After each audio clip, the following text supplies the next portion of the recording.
How did McLaren go from being practically a second behind Mercedes to suddenly becoming the most serious threat to fight for the 2026 championship?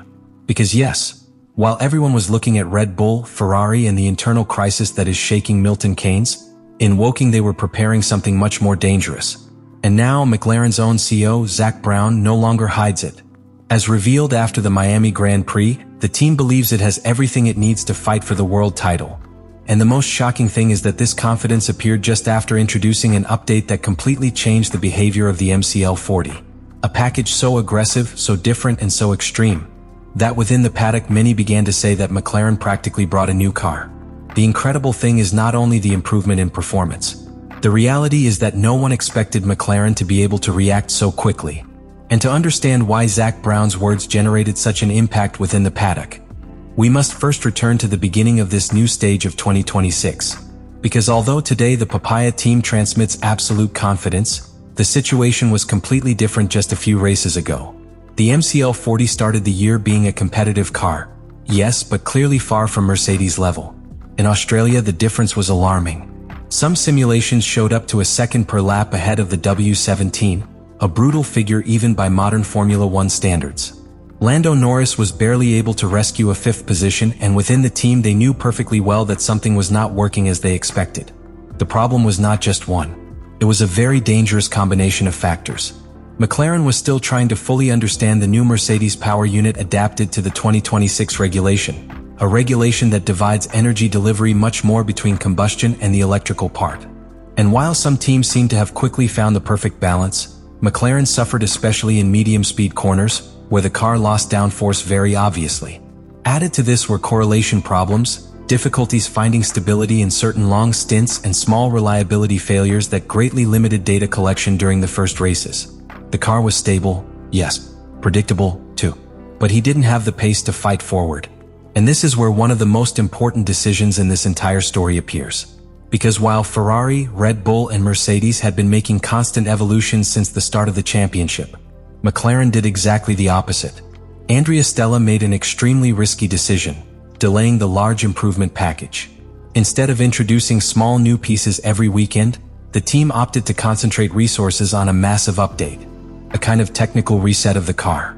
And many within the paddock began to think that McLaren had simply gotten the initial concept wrong. In fact, there was quite strong criticism of the team, because it seemed arrogant to believe that they could wait so long while Mercedes comfortably dominated the start of the season. The most impressive thing is that the trust within the team changed radically after Miami. Zak Brown, who normally tends to be much more careful publicly, began to talk openly about fighting for both championships. And that in Formula One never happens by chance.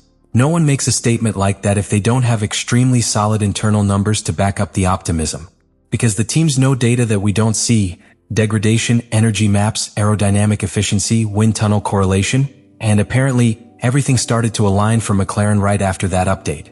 Right now the paddock is beginning to understand something worrying. Maybe Miami wasn't just another improvement. Maybe it was the exact moment that McLaren figured out how to really exploit the 2026 regulation.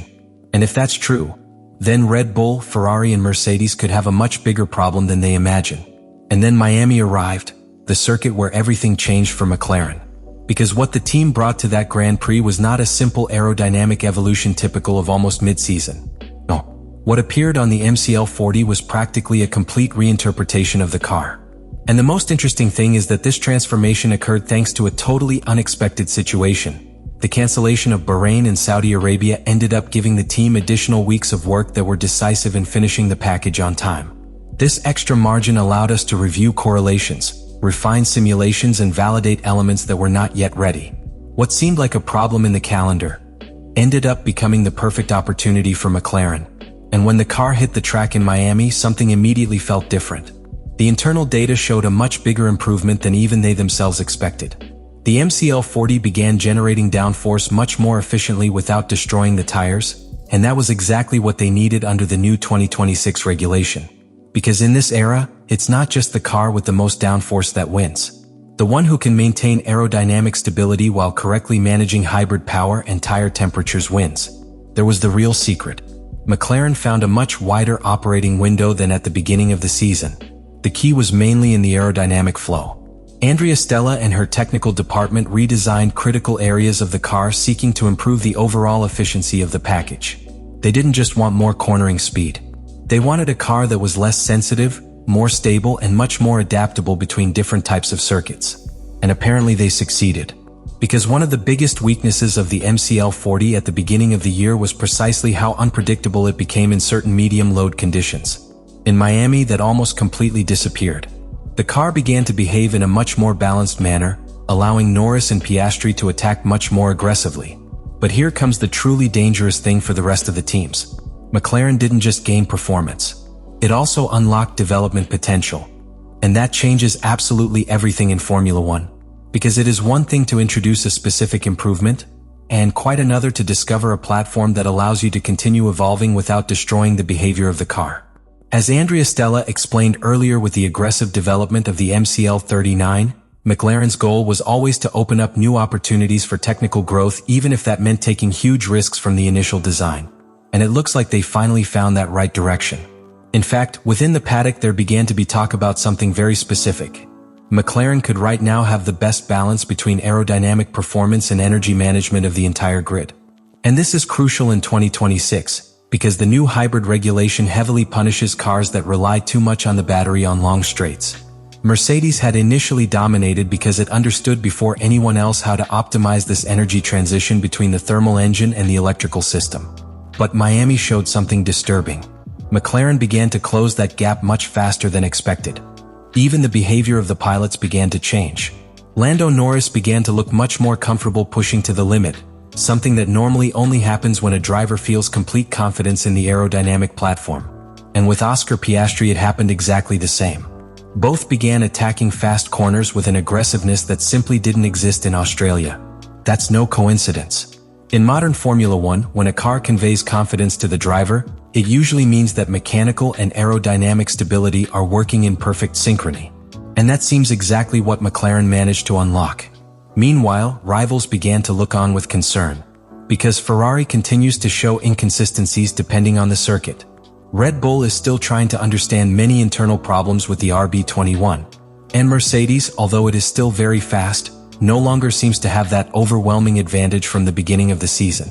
Suddenly, McLaren appeared right in the middle of the fight, but with a very different feel. They don't seem to have reached their ceiling yet. And that is precisely what generates the most fear within the paddock.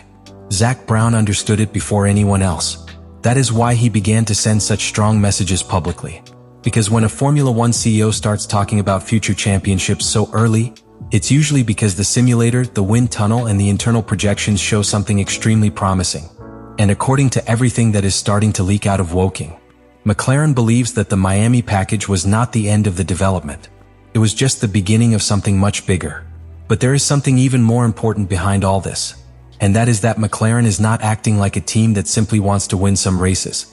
Everything indicates that they are building a structure ready to dominate the new era of Formula One. Because when you look at all the pieces of the project, you begin to understand why Zak Brown dared to speak so openly about the fight for the 2026 championship. This is no longer just about a successful update. This is an organization that feels it has finally found technical leadership superior to the rest. And this is where a factor comes in that can completely change the balance of power on the grid, the continuity of the concept. While many teams still seem stuck trying to fix fundamental flaws in their cars, McLaren is already thinking about how to evolve this platform into the future. That is extremely dangerous in Formula One. Because when a team stops chasing problems and begins to focus solely on optimizing performance, that is normally when dominant cycles are born. This is exactly how the Mercedes and Red Bull eras began. First they find a solid foundation. Afterwards, each upgrade simply multiplies the existing potential. And that is precisely the feeling that the MCL40 begins to convey. And in the end, all this leaves us with a fairly clear conclusion. McLaren is no longer the team that simply takes advantage of isolated opportunities or depends on specific circuits to compete ahead. What we are seeing right now is much more serious. The Miami update not only improved the performance of the MCL40, it completely changed the internal perception of the team and also the perception of the rest of the paddock. Because it's one thing to occasionally get close to the leaders, and quite another to convince yourself that you can fight for both championships in the new regulatory era. And that is exactly what Zak Brown hinted at with his statements. The most impressive thing of all is the way they managed to get here. While other teams reacted race by race trying to put out fires, McLaren opted for a much more aggressive and patient strategy. They took risks by delaying updates, they endured criticism, they started the season away from Mercedes, but when they finally introduced the big package, the jump was brutal. And that shows something fundamental. They understood the regulations better than many thought. Right now, the Papaya project conveys something that has not been seen in Woking for a long time: a feeling of control. They have technical stability, fully committed drivers, a clear direction of development, and the most dangerous of all, it still seems that they have room to continue growing. Because if Miami was just the beginning of this new philosophy, then the next races could end up confirming something that just a few months ago seemed impossible. That McLaren not only returned to the fight, but could become the absolute reference of modern Formula One. And honestly, seeing how the MCL40 has evolved, the confidence that exists within the team and the growing concern of their rivals, perhaps the real question is no longer whether McLaren can fight for the 2026 championship. The real question is who is going to be able to stop them if they continue to advance at this speed. Let me know in the comments what you think about all this.